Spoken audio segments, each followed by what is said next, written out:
Anda punya bisnis di bidang sekolah atau pendidikan. Sulit memantau tagihan siswa yang berbeda tiap jenjang pendidikannya. Pencatatan transaksi masih banyak manual, sehingga tagihan untuk siswa rawan lupa atau tercecer. Laporan keuangan menjadi tidak real time, butuh waktu yang lama untuk merekap semua tagihan yang ada di sekolah. Urusan bisnis di bidang sekolah atau pendidikan, ikut resolusinya. Nah, mari kita lihat fitur-fitur berikut. Oke, nah kita lihat untuk fitur yang ada di EcoRed. Pertama adalah fitur list siswa per jenjang pendidikan. Nah, di EcoRed kita bisa saja membuat daftar siswa ya di dalam pelanggan. Nah, kemudian di sini saya sudah membuatkan beberapa siswa. Di sini kita juga bisa melihat dari tipe pelanggan ya. Jadi ada siswa yang SD, kemudian ada yang SMP, dan ada yang SMA. Karena nanti masing-masing siswa ini saya sudah bagi ya berdasarkan jenis pelanggannya.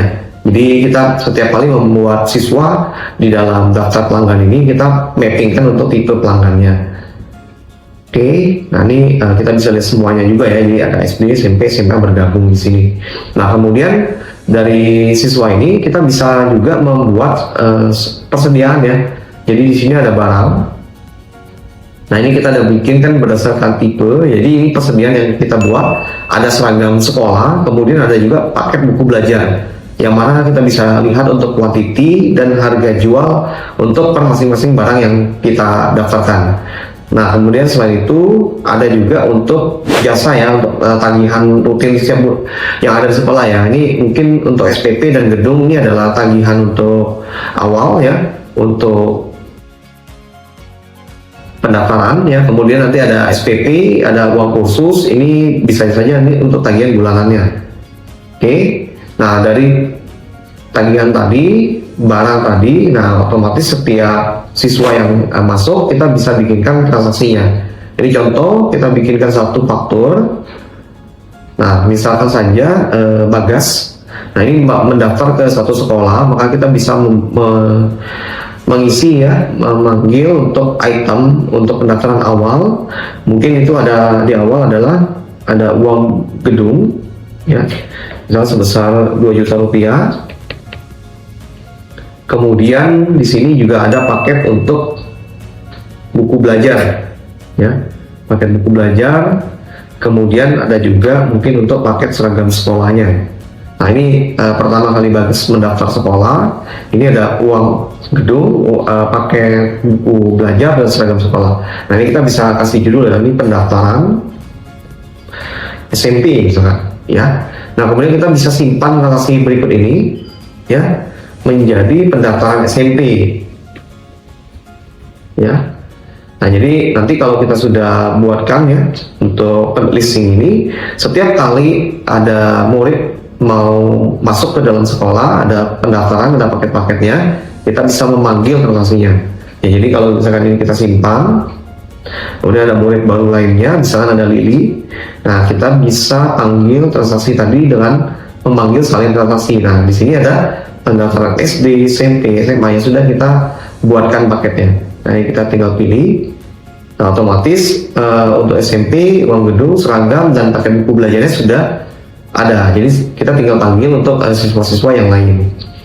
Oke. Nah, setelah itu untuk setiap bulannya, apabila ada transaksi untuk SPP ya, tagihan rutin bulanan, kita bisa juga membuat dalam faktur penjualan ya. Nanti per masing-masing siswa ini kita panggil. Misalkan di sini ada Sekar, kemudian ada SPP-nya ya, untuk uang SPP. Nah, misalkan uang SPP sekarang 200.000 setiap bulan, dan kemudian sekarang juga ada ikut kursus. Nah, uang khususnya kita isi ya, misalkan kursusnya 50.000 setiap bulan. Nah, ini nanti kita bisa klik transaksi berulang ya. Jadi kita kasih judul uang misalnya ini tagihan SPP bulanan Sekar. Nah, ini kita bisa klik transaksi berulang. Dan tagihan ini nanti akan diulang 1 semester, artinya kita pilih periodenya bulanan, kemudian kita isi sebanyak 6 kali. Ya, nanti Dalam e-Codet ini, faktor penjualan ini sudah dijadwalkan setiap tanggal 24 setiap bulannya untuk dibuatkan transaksi SPP Sekar senilai 250.000 setiap bulannya. Nah, ini kita bisa simpan. Ya, kita bisa kasih judul yang sama, tagihan SPP bulanan Sekar. Oke. Nah, sudah saya simpan. Nah, kemudian setiap bulannya akan direminderkan oleh e-Codet di masuk daftar reminder, atau kita bisa melihat di bagian list transaksi berulang. Oke, nah ini kita cek. Dan di sini sekarang masih 6 ya. Masih 6, Agus masih 6. Oh ya, itu sudah ditagihkan ya, sudah 5. Susi dan Lina juga masih 6.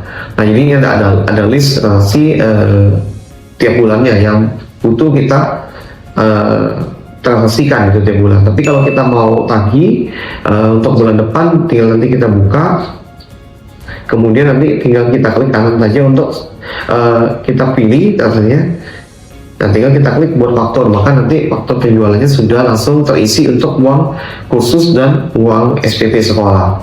Nah, demikian itu invoice berulang ya, yang bisa e-Codet setup, kita bisa lakukan transaksi tiap bulannya.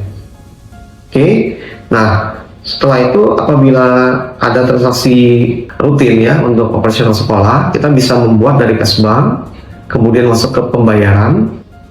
Nah, ini kita bisa pilih untuk misalkan kita bayar listrik ya untuk bulan Juli. Ya, ini ada biaya listrik sekolah sebesar 2 juta. Nah, bisa kita kasih memo biaya listrik sekolah Juni 2025. Oke. Nah, ini kita bisa bikinkan vouchernya. Jadi nanti semua transaksi operasional kita bisa bikinkan di cashbank ini.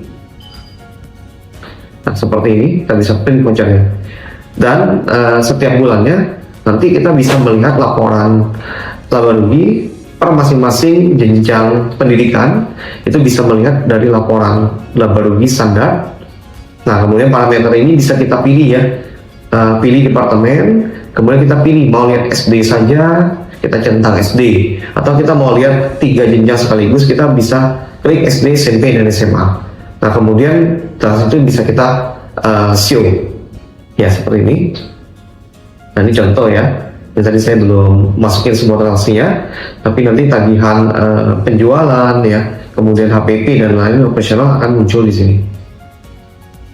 Oke. Nah, demikian fitur-fitur yang ada untuk bisnis di dalam bidang sekolah. Nah, dengan e-Codet pencatatan ini bisa kita kelola lebih rapi. Nah, kita sudah lihat kan fitur-fitur untuk bisnis usaha, bidang usahanya sekolah, pendidikan, bagaimana cara mencatat untuk transaksi yang ada jenjang ya. Dengan sistem e-Codet, bisnis sekolah atau pendidikan bisa dikelola lebih profesional. Pencatatan tidak berceceran, mulai dari pencatatan siswa, pengelolaan tagihan bulanan, hingga laporan keuangan dengan jenjang pendidikan per siswa. Semua tercatat otomatis dan rapi. Gampang kan?